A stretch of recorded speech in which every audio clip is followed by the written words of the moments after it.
Hi, I'm Otis Miller, and this is how not to make a game.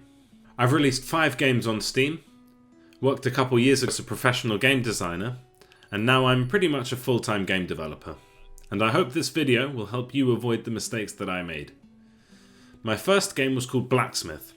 I wanted to make a game like Stardew Valley, but you're the blacksmith instead of the farmer. The concept is simple. You make gear on your forge and sell it to customers. Blacksmith has just over 9,000 unique users on Steam and has earned us just over $9,000. It's not much for 2 years of work, but also not terrible for a first attempt. But there's a lot of mistakes we made there, and I think you can avoid them and do better for yourself in future. So, where did I go wrong? 1. I didn't keep it simple. I layered on things like farming and had this overcomplicated mining system. This was my first game, and I taught myself how to code, so this was just too much for me. By the time I'd gotten it to work, I was too burnt out to really focus on the details. Part 2. Tutorials and onboarding. Besides the very brief tutorials at the start, there isn't enough onboarding. Players just weren't sure how things worked. Making a tutorial is incredibly important. It can be really time consuming and it's a lot of effort, but it's really worth doing. And I would recommend doing it at the end of production, so it should be one of the last things you do, because you don't want to have to change it every time you change the gameplay. 3. Marketing. So I didn't do any marketing at all for Blacksmith. See, I really wish I could just focus on making the game and do nothing else. I wish I could just stay in my little game development cave and put the games into a pipe and have the money come out the other end, preferably. But I can't just do that. It's not just build it and they will come. I feel like if I'm making YouTube videos and tweets and things like that, that I'm wasting time that I could be spending developing the game.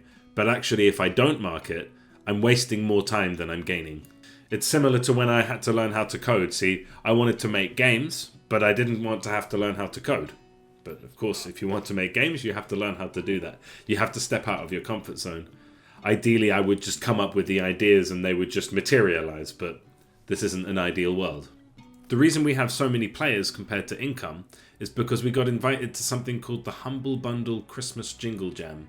We didn't get any money for this, and Yogscast, who were doing the event, they took their lunch break while they were scheduled to play our game. Fair enough. And a lot of keys ended up on the grey market. But we got a few eyes on the game, and potentially helped raise quite a lot of money for charity, so that's nice. We also fell for a whole bunch of key reselling schemes, which is another mistake that you can avoid. Don't trust any emails you get. Always make people contact you via official social media like Twitter or Facebook. 4. Rushing release. Once your game is ready or close to ready, it might be tempting to put the game in early access or sell it so that you can get some money to keep working on the game. This is a mistake and it will only cost you money. When your game is ready, I say let it sit on the shelf for a bit. Do a 360, go do something else for a little while, do something else for a few months, and then come back with fresh eyes. And then you'll see exactly what your game needs before finishing it. Spend some time doing marketing, polishing, gathering feedback. Don't put it out until it's ready. Some people have the opposite problem where they have trouble finishing a game. They have trouble putting it out there. And I would definitely say, one way or another, get your game out there. Don't start a new project until you finish the one you're on. Easier said than done. 5. Use charcoal for all your drawings.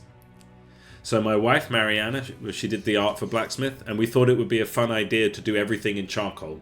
The reason for that is because to make steel, you put charcoal with iron and heat it up, and that's how you get steel.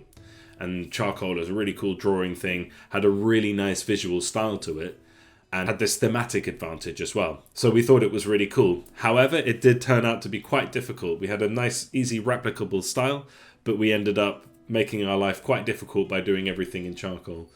These are just some of the mistakes I made while I was developing Blacksmith. Is there anything else you can point out that I did wrong? Please like and subscribe if you want to see more developer insights. I'll be talking about each of my other games.